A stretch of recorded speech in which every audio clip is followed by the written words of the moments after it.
नमस्कार दोस्तों, मेरे चैनल में एक बार आप लोगों का फिर से स्वागत है।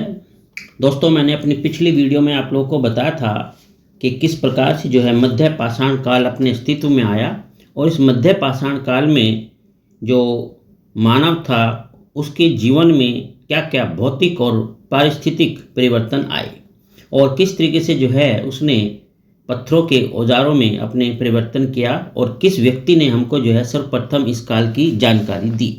तो ये सारी बातें मैं जो है डिस्कस कर चुका हूँ अपनी पहली वीडियो में। आज उसी का एक दूसरा पार्ट मैं आप लोगों के लिए लेकर आया हूँ और इसमें मैं बताऊंगा कि इस काल के जो प्रमुख औजार थे वो क्या क्या थे और उन औजारों की खासियत क्या थी। तो आप जो है बहुत अच्छे से इस वीडियो को देखना, सुनना और इसके खास खास पॉइंट आप लोग नोट करना। तो चलिए मैं स्टार्ट करता हूँ मध्य पाषाण काल के जो औजार हैं उनकी कुछ खासियत और वे क्या क्या औजार रहे हैं। तो देखो दोस्तों, इस कड़ी में जो सबसे पहला नाम आता है वो होता है ब्लेड का। ब्लेड एक प्रकार का जो है विशेषीकृत पत्थर होता है और इसकी जो लंबाई चौड़ाई होती है उनमें एक तरीके से 1 और 2 का रेशियो होता है। अर्थात कह सकते हो कि जो लंबाई होती है वो चौड़ाई से दुगनी होती है। ठीक है। इसी ब्लेड की कुछ और बातें अगर मैं बताऊं तो इसका जो उपयोग होता था वो काटने के लिए किया जाता था और मध्य पाषाण युगीन औजार बनाने की तकनीक को, ठीक है, ध्यान देना इस बात को, मध्य पाषाण काल युगीन जो औजार थे उनको जो बनाने की टेक्निक होती थी उसको बोलते थे फ्लूटिंग। क्या कहा जाता था? फ्लूटिंग। क्लियर। अब आता है दूसरी कड़ी में क्रोड। पहले मैंने ब्लेड के बारे में बताया, अब क्रोड। अब देखो ध्यान से सुनना, क्रोड क्या है। ये जो है एक प्रकार का बेलन के आकार का होता है। किसके आकार का? बेलन, यानी सिलेंड्रिकल शेप में होता है और इसकी जो पूरी की पूरी लंबाई होती है उस पूरी लंबाई में फ्लूटिंग के निशान होते हैं और इसमें एक सपाट प्लेटफॉर्म होता है। क्लियर है? ये थी क्रोड की खासियत। अब तीसरे नंबर पर आता है नुकीला औजार, यानी पॉइंट। ठीक है, जो पॉइंटेड शेप में होता है आगे से। तो नुकीला औजार, इसकी क्या खासियत रही है? देखो, ये एक प्रकार का जो है टूटा निकोना, ध्यान देना मेरी बात पर, टूटा तिकोना ब्लेड होता है और इसके दोनों सिरे ढलवा और ढालदार होते हैं और इसके सिरे बहुत ही सरल रेखीय यानी स्ट्रेट लाइन और वक्र रेखीय यानी कर्व शेप में हो सकते थे। ठीक है। तो ये इसकी नुकीला पत्थर की यानी नुकीला औजार की जो है खासियत थी। अगला आता है हमारा त्रिकोण यानी ट्राइंगल। राइट। इसमें देखो क्या खास बात रही है।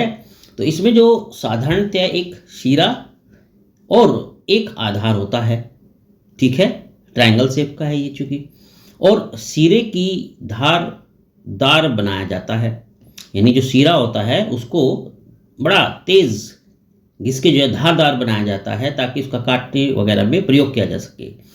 अब ये जो त्रिकोण था इसका जो मुख्य उपयोग होता था वो काटने के लिए किया जाता था, या इससे यानी कि चूंकि त्रिकोण शेप में था तो इसका जो अग्र भाग होता था, ठीक है, उस अग्र भाग में जो है एक तीर लगा दिया जाता था। तो मतलब इसका जो उपयोग हुआ वो काटने के लिए किया जाता था या इसे तीर के अग्र भाग में भी लगाया जाता था। तो ये दो इसके प्रयोग थे। अब बात आती है अगले की और वो है नवचंद्राकार, जिसको अंग्रेजी भाषा में कहते हैं ल्यूनेट।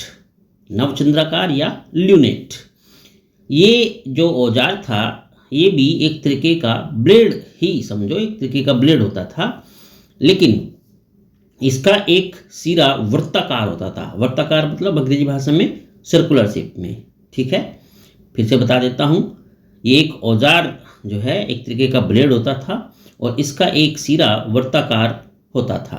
ठीक है। अब अगली जो बात इसकी है कि इसका उपयोग कहाँ होता था, तो इसका उपयोग अवतल कटाई के लिए किया जाता था। अवतल कटाई के लिए किया जाता था। अगली बात ध्यान से सुनना मेरी, ऐसे दो औजारों को मिलाकर तीर का अग्र भाग भी तैयार किया जा सकता है। समझ में आई मेरी बातें? अब अगली बात आती है समलम औजार की, जिसको हम ट्रेपीज बोलते हैं, समलम औजार। अब ये भी जो है, ये जो समलम औजार है, यह भी एक ब्लेड के समान दिखाई देता है। इसके एक से अधिक सिरे धारदार होते हैं। और देखो दोस्तों, किसी समलम औजार में जो है 3 सिरे धारदार होते हैं। ठीक है, तो ये समलम औजार की कुछ बातें मैंने बताई आपको। अब इसका जो उपयोग किया जाता है वो तीर के अग्र भाग के रूप में होता रहा होगा।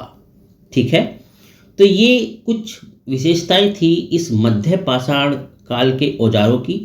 क्या क्या औजार वे उपयोग करते थे और उनकी क्या खासियत थी।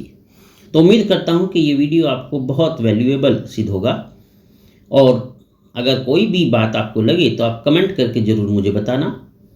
मेरे वीडियो को लाइक करना, शेयर करना, और इस चैनल को अगर सब्सक्राइब नहीं किया तो दोस्तों ज़रूर कर लेना। तो चलिए, आपका दिन शुभ हो। अगले वीडियो में मैं बताऊंगा कि मध्य पाषाण काल के जो स्थल थे वो कहाँ कहाँ रहे हैं भारत में। ठीक है, तो चलिए, आप लोग अगली वीडियो का वेट करना। आपका मुझसे जुड़े रहने के लिए बहुत बहुत धन्यवाद। आपका दिन शुभ हो।